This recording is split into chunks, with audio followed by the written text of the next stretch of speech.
میرا سوال یہ ہے کہ رات کو اچانک آنکھ کھلنے کے بعد بہت ڈر لگتا ہے، اس صورت میں کیا کیا جائے؟ اللہ کریم کرم فرمائے، اللہ کریم جو ہے وہ اس بیماری سے نجات عطا فرمائے۔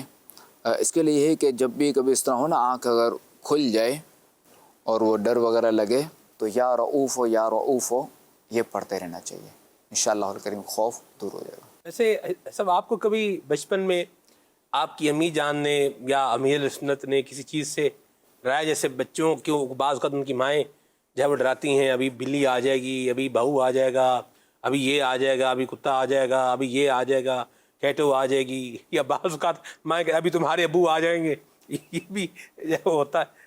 کبھی آپ کے ساتھ کوئی اس طرح کا کوئی آپ کو کبھی خوف دلایا کسی چیز سے؟ الحمدللہ ایسا کبھی نہیں ہوا، البتہ یہ ہمارے یہاں ڈرایا جاتا ہے بعض اوقات بچوں کو۔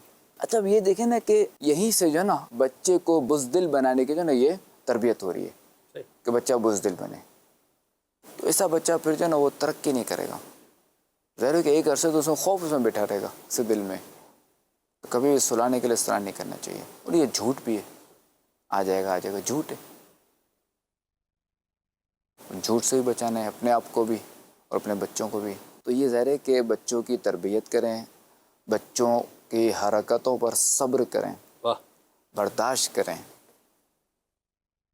اور ان کی پالش کریں۔